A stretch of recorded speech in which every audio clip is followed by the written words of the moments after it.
today. Introduce yourself. Buenas tardes, I'm Antonio. Nice to meet you all. Today I'm going to talk to you guys about this little thing that's been going on. You guys probably haven't noticed, but there's been a war going on for about 14 years. You may or may not have noticed. Why you may not have noticed is unlike every other war in American history, there was no draft. We haven't had an increase in taxes. Have you guys seen any protests? No? No? I'm sure you guys watched a nice, cool Vietnam movie. A bunch of lazy hippies out there going, stop the war, stop the war. You know why that's not happening? Because it's costing you, the American people, nothing for this war to keep going. You guys don't see the dead bodies. You guys don't hear about them at night. You guys don't see them coming home. You guys see guys like me. Hey, most of the time, guys like me are wearing pants. They're not letting you see it. Okay, most of you guys aren't affected by this war. 1% of our population is fighting this war. And has been. That's never happened before. Vietnam War lasted all of, even if you count the parts where we didn't officially declare the war, maybe 14 years.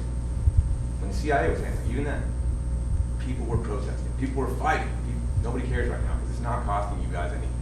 This does not affect you guys. It affects people like me, people like Sarah, old Dallas who's not here, people who volunteered to join. And quite frankly, I didn't join for your freedoms. I couldn't care less.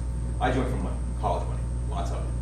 That's why I'm here. We are all mercenaries. That's what they're paying us for. Now, the really bad part is when we moved to an all-volunteer army because they got tired of all these dirty hippie protesters, they figured, what are we going to do? We'll let all these guys and women decide to join, and we'll give them great benefits to do it. And then we can get our wars to go as long as we want. Nobody will complain. And another great idea came along during the 80s, old Reaganomics. Let's privatize everything, because you know what? The government can't do anything right. We'll privatize the logistics, the food, the bullets.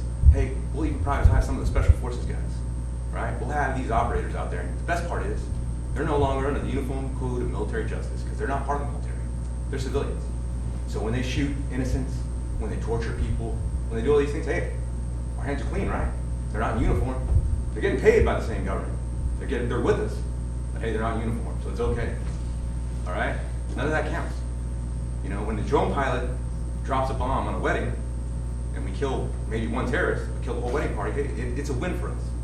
And the best part is, none of this is new. During World War II, we firebombed whole cities. You know why? We needed to stop people from making more bombs. We were okay killing civilians, but nobody saw it online. Nobody saw it on the internet. There was no WikiLeaks. Right now, we have troops deployed in 150 different countries, all over the world. And quite a few of them are getting real hot. Not all, even when we're in countries that we're friends with, we cause civilian casualties. You know why? Because it's the military. Accidents happen. When I was in Korea, we accidentally, and it was an accident, it was truly an accident, we accidentally ran over two little girls. One was 14 and one was 12. It was a big tank, it was really loud, it was really big. It was early in the morning, they were walking the wrong way. Happens. But that's the cost. And right now, the Koreans understood the cost. They protested for years over this. We didn't. When we have troops die here in the States during training accidents, as Sarah knows, happen all the time. But we don't care because it doesn't cost you anything. These aren't draftees, they're volunteers. Every time, it's never a draftee. Some guy who wanted to do it. That's always the chorus. Well, they chose to do it, and that's a problem. There's no cost to any of you guys. This war isn't wrapping up. It's 14 years and it's still running strong.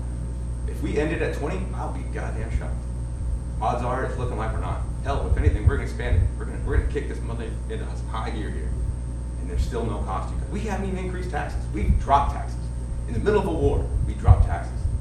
Why? Because this is the fun part of privatization. There's a lot of guys making a lot of money off of this. Oh man, the money they're making. KBR, you ever heard of a no-bid contract? Yeah, that's the fun part. That's when your buddy, who owns part of the company, says, you know what guys? You guys get all the contracts to feed them to provide plumbing, electricity. And then, when we have bad plumbing, bad electricity on the fobs, bad food. I got food poisoning over Thanksgiving because KBR gave us some bad shrimp. Whole fob, we were all on the shitters. You know, and guess what? Nobody sued KBR. There was no giving money back. None of it. You know why? Because it didn't happen. None of you guys heard about it. Nobody cares. Because the same guys are making money. And the best part is, when my brothers and sisters get out, they're gonna go work for these guys because they're offering a lot of money. And you don't need to have it free. You just need to show up and be willing to do what it takes. And they are. Because this is what we're creating. We're creating a perpetual war for profit that isn't gonna end anytime soon. Because there's no need to end it anytime soon. There's no protests. There's nobody writing a congressman. There's nobody making a big deal.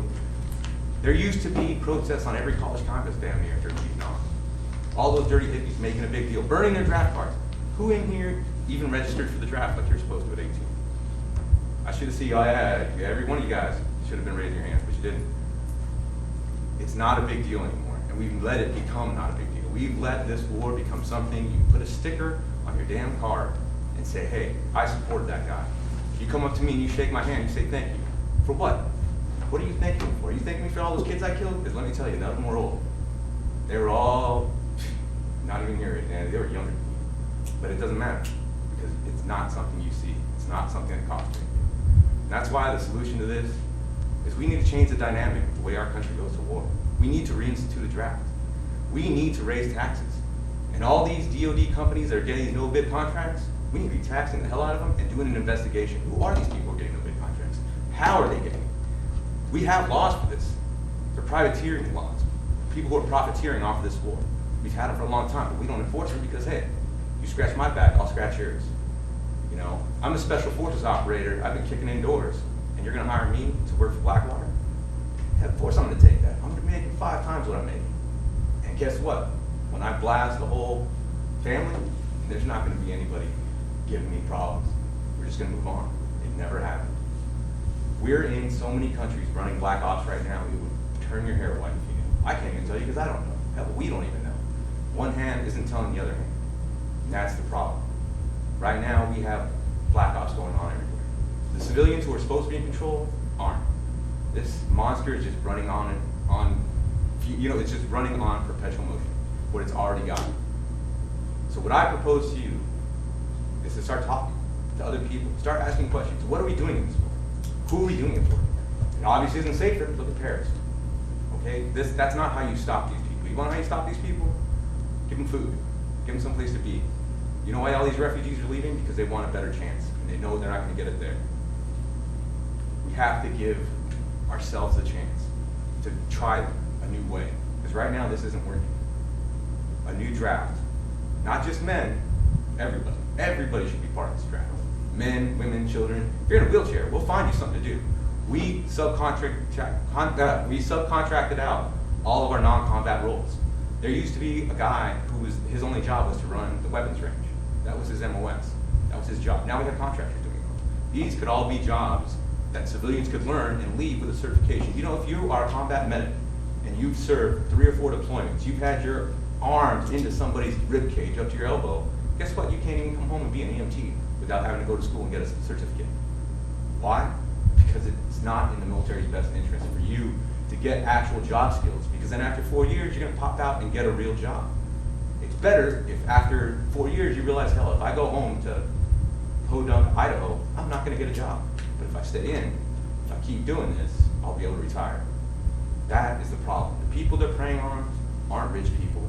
They're people like me, people who came from a poor family, people from the middle of nowhere looking for escape.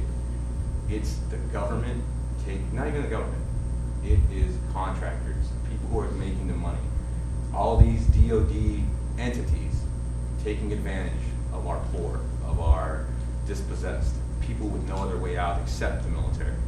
And the problem is, it's not even like that you, the civilian populace, are part of this choice or this equation. None of you guys voted for this. None of you guys said this was okay, but it's happening. So what we need now is just like we had then, a bunch of people speaking out. Speaking out, it's not about speaking out against soldiers. That's where people get it wrong. You're not speaking out against me. You're speaking out for me. For the other guys who can't talk. We can't go out and say we want to stop this war. We need you guys to do it. So if there's one thing I can ask for any of you guys, please, please, write your congressman and say, hey, we need a draft. We need a tax. We need to stop this war.